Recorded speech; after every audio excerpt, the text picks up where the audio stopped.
Hey, what's up YouTube? This is Jim here. I just wanted to make a video because I have a lot of new subscribers and I'm getting a lot of questions about stuff that I did last year when I built my first range extending trailer.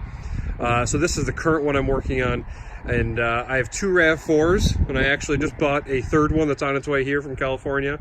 We're having an amazing day on, what is this, February 4th, I think.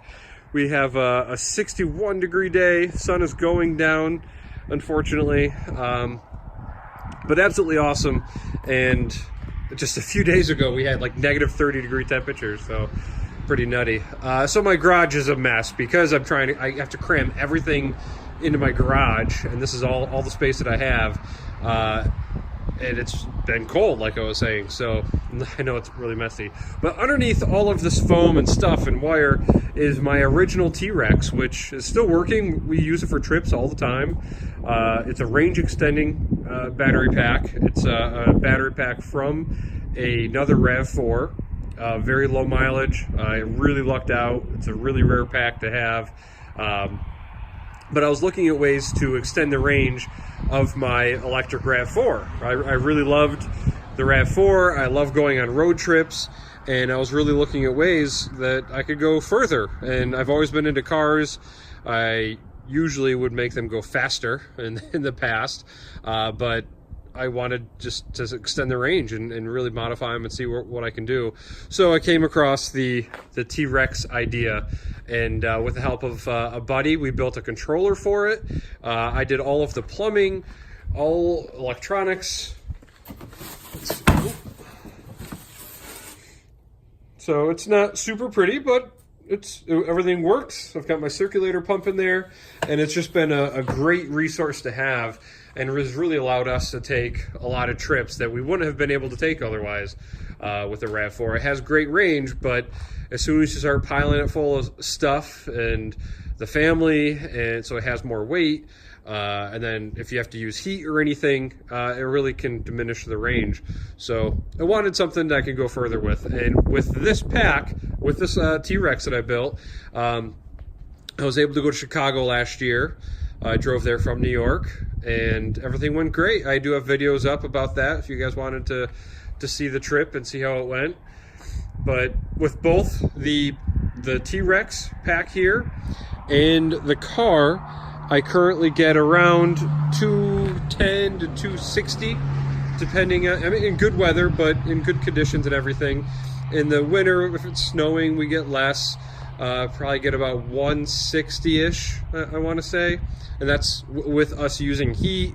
I have snow tires on the car, and we're getting about 160. So cut to this new project, which I call T-Rex V2.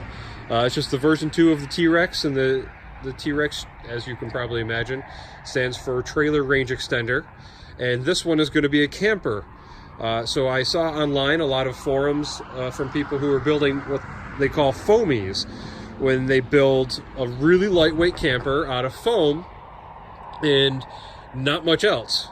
And I really love the idea, so I wanted to try to build this foamy camper over top of a Tesla battery pack. So underneath this one, I have a Tesla 85 kilowatt hour battery pack. And of course, there could be some degradation with it. I haven't tested range yet. We're just getting going with it. But in here, you can see the top of the battery pack is cut in right here. The charger is going to reside in there. That's actually one of the biggest differences with this one compared to the other one. This one is going to have its own charger. I have two plugs over here, so I'm planning on having a JDMO plug and a Tesla plug, so I can plug in whatever station I can find. Back here, you might have seen it in the video already, I have a CHAdeMO plug that we're going to work out the details and hopefully get that integrated so I can have CHAdeMO charging on this, dual CHAdeMO charging in fact. So this one, well, they both are connected in parallel, directly in parallel with my existing pack in my RAV4, and my RAV4 has the JDMO option from a company out in California, so I will be able to do dual CHAdeMO charging, hopefully. So I figure I would back this one into a stall, and then just disconnect it, and then drive my car in, because my plug is in the front under the hood, and then I'll drive in and charge that. Of course, I would still keep etiquette, and if somebody else needed a charge, I want to occupy 2 charging stations, and I would disconnect one of them and leave. But yeah, that's the plan. A lot of people have asked me how I connected the 2 in parallel. So I'll just talk about this one because it's right here in front of me. In this one, I have 1-aught cables going from the rear. Underneath there's a lot of my electronics, which I'll show you, and it's 2 1-aught cables going from the rear underneath the floor up to the junction box here. So I haven't run the wires out yet, but there's going to be wires coming out. That's actually the glands right there.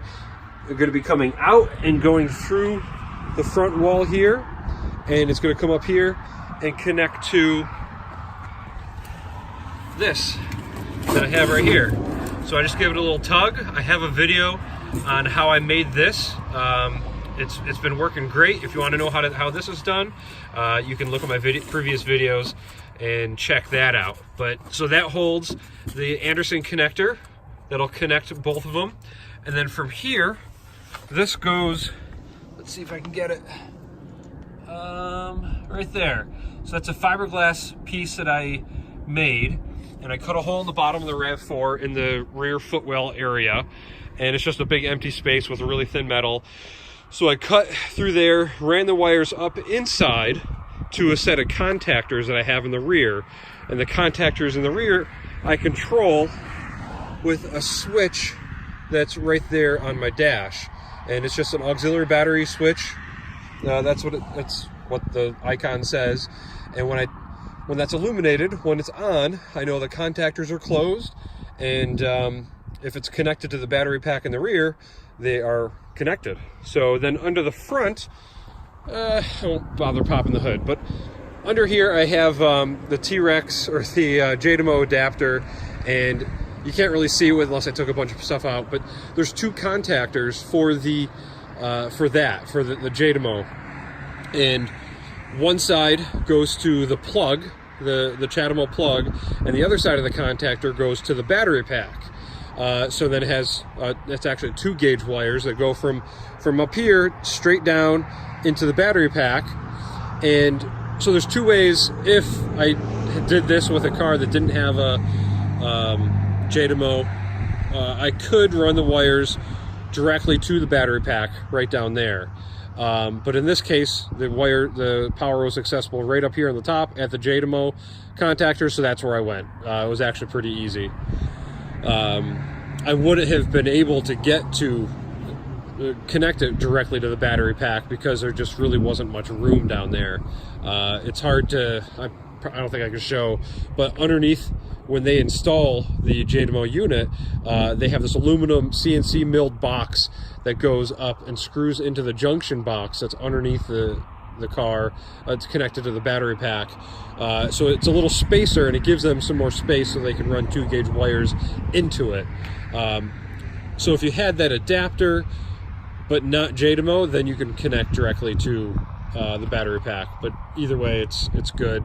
The 2 gauge cables here are the weak point, but they're still strong enough. They allow a lot. I think I saw the specs are like 255 amps or something, so that's plenty. That's more amps than I usually see anyway. Man, I think that's about it, but I just wanted to show you guys what I'm working. We had a beautiful day, so I figure I might as well get out here and show it some sun and show you guys what I was doing for all the new people that are joining up and subscribing, which thank you guys so much for sharing these videos and subscribing. It's really cool. I mean, I'm just a guy doing this, working in my little garage. I saw a need, I saw something that interested me, and so I really want to just dive in and work on it. So I ramble on, I make these stupid videos without editing. This looks like it'll all be in one take, like usual. But I really appreciate you guys liking, sharing, subscribing.